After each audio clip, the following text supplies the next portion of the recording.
1.1 FM news at 7 a.m., 12 noon, and 6 p.m. with our news in special English at 2:30 p.m. Mondays to Fridays. Linux Radio 101.1 FM, revolving around you.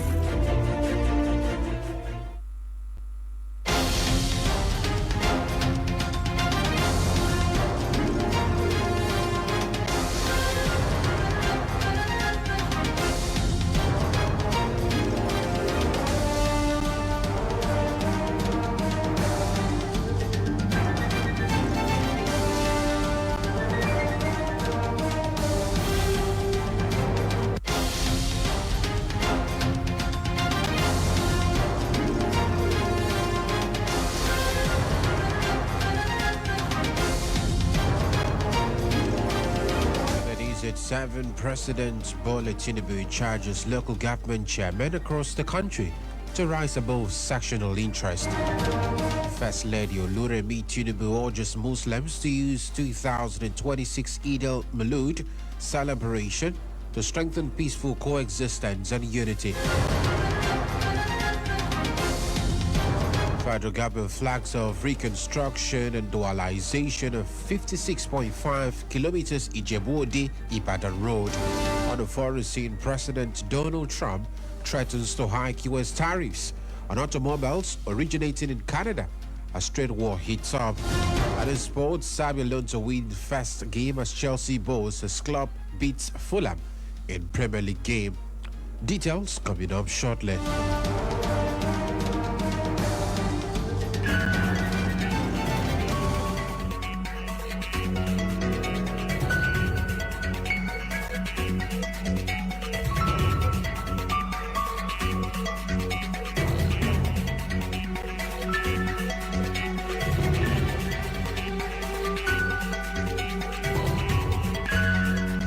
And welcome to the news on Planet Radio 101.1 FM Uyu.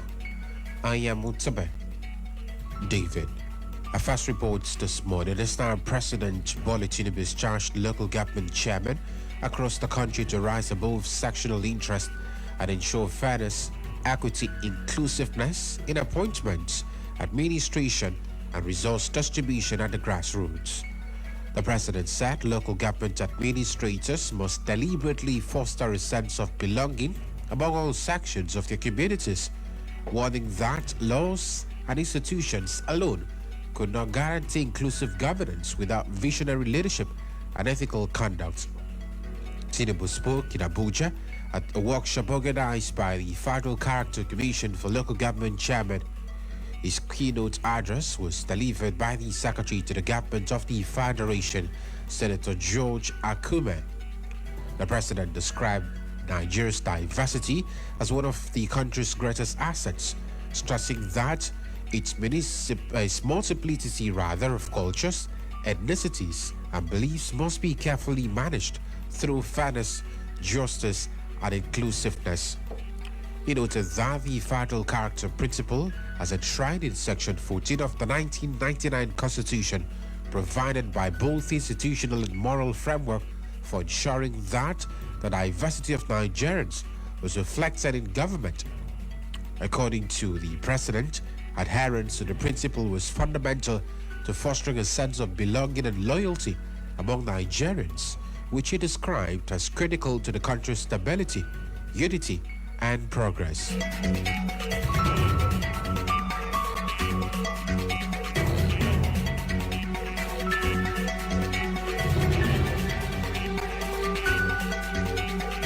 Away from that, First Lady Oluremi Tinubu has urged Muslims across the country to use the 2026 Eid al-Maulud celebration to strengthen peaceful coexistence and unity in their homes, communities, and the nation.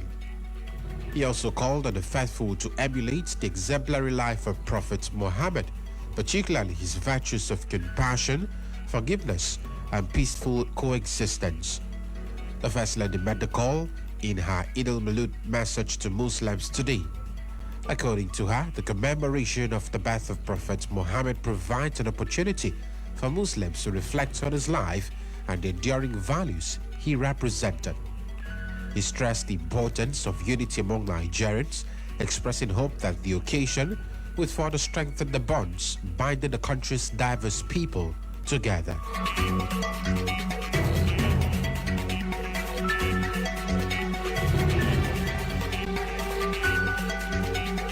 Meanwhile, the Nigeria Security and Civil Defense Corps Anambra State Command has deployed 750 personnel across the state ahead of the Eid al-Maulud scheduled for today.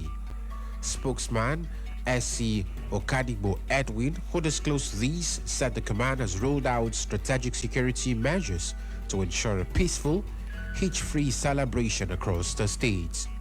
He noted that the celebration, which honors the birth of the Holy Prophet Muhammad, calls for unity, tolerance, and mutual respect among all Nigerians. He stressed that upon the directives of the state commandant, area commanders, and their respective divisional officers have been tasked with the robust deployment of personnel and resources to critical national assets and infrastructure. These include places of worship, markets, motor parks, major junctions, recreational centers, and other public gathering points to forestall any act of criminality, most importantly, vandalism.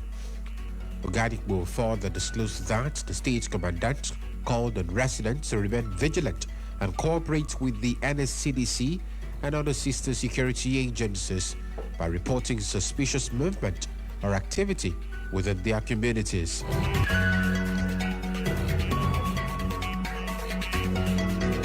In this next report, the federal government has flagged off the reconstruction and dualization of the 6.5 kilometers Ijebu-Ode-Ibadan road as part of efforts to improve critical infrastructure for socio-economic development and shared prosperity.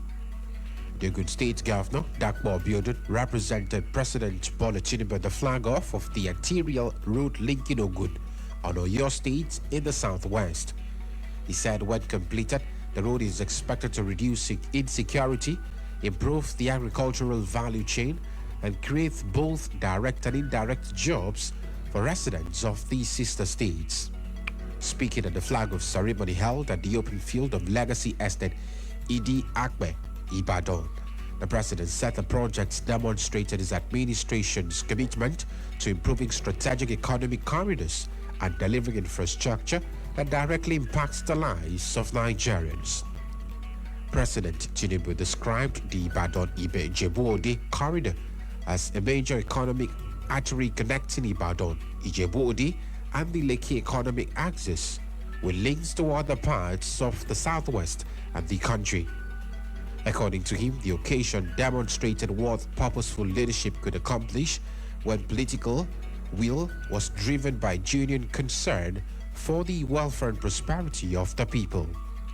He said the flag-off was more than the commencement of another road project, but a decisive statement that no critical infrastructure deficit will be ignored and no strategic economic corridor will be allowed to stand in the way of the nation's collective prosperity.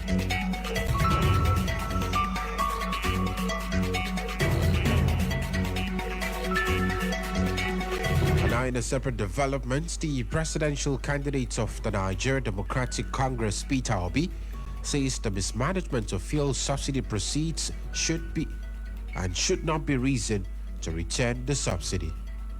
Obi said these during a panel session at the Nigeria Bar Association Annual General Conference. According to Obi, proceeds from subsidy removal should be plunged back into areas such as healthcare. Obi also spoke about an opposition coalition, but insisted that he is only interested in one that has the interests of the Nigerian people at heart.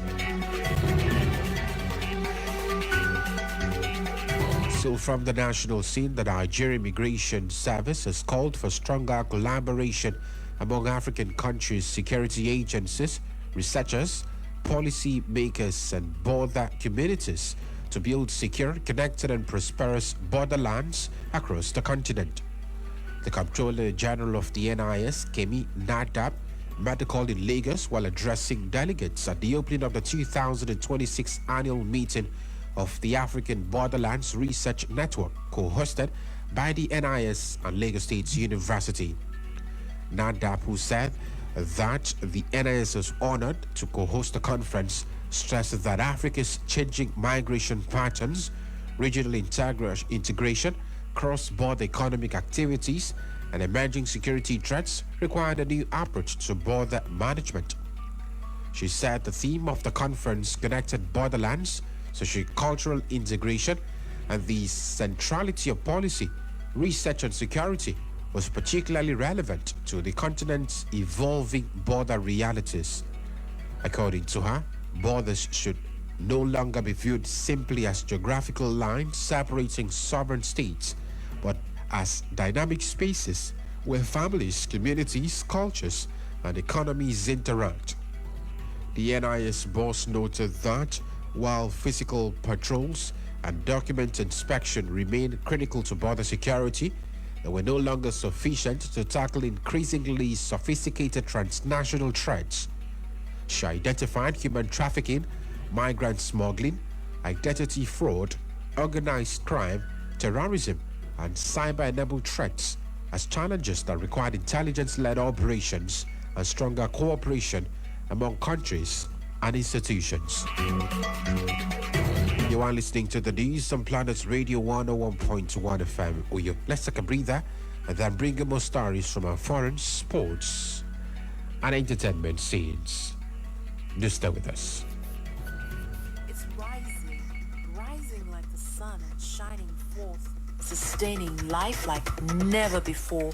It will never set. Planet Radio Station 101.1 Uyo, Nigeria. Don't touch the dial.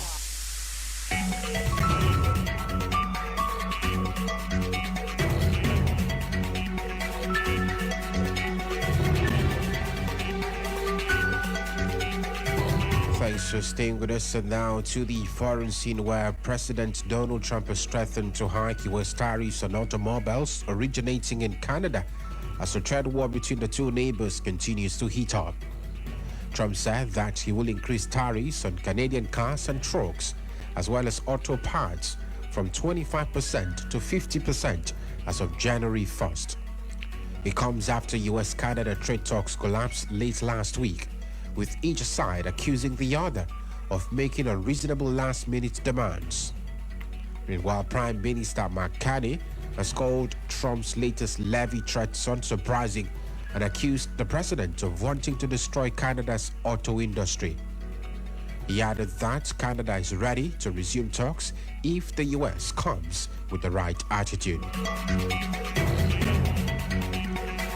At his sports, Xabi Alonso won his first game as Chelsea, both thanks to Morgan Rogers' debut goal and João Pedro's strike after just 31 seconds of a pool-setting 3-2 victory against Fulham yesterday.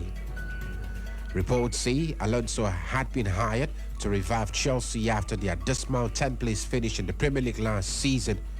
The former Real Madrid boss has a point to prove after being sacked by the Spanish club following less than 8 months in charge.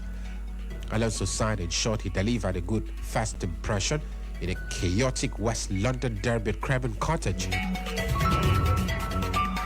Pedro's opener inside the first minute was followed by a blunder from Chelsea's keeper Robert Sanchez that gifted an equalizer to Josh King.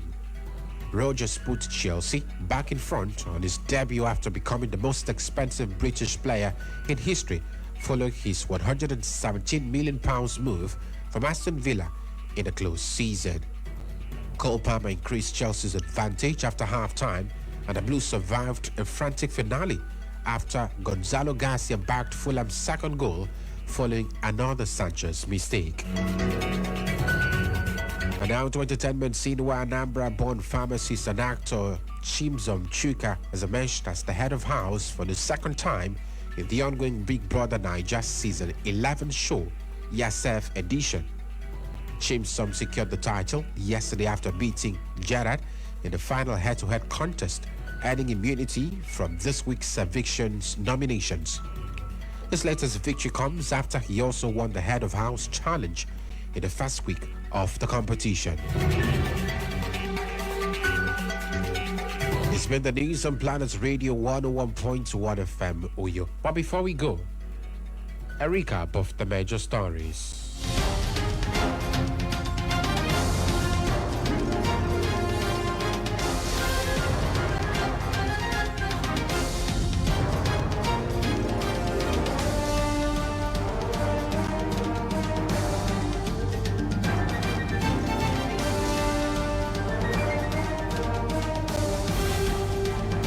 President Tinubu has urged local government chairmen across the country to rise above sectional interest and ensure fairness, equity, and inclusiveness in appointment, administration, and resource distribution at the grassroots. First Lady Oluremi Tinubu urged Muslims across the country to use the 2026 Eid al-Maulud celebration to strengthen peaceful coexistence and unity in their homes, communities, and the nation. The federal government has flagged off the reconstruction and dualization of the 56.5 kilometers Ijebu-Ode-Ibadan road as part of efforts to improve critical infrastructure for socio-economic development and shared prosperity. At the foreign scene, we told you that President Donald Trump has threatened to hike U.S. tariffs on automobiles originating in Canada as the trade war between the two neighbors continues to heat up.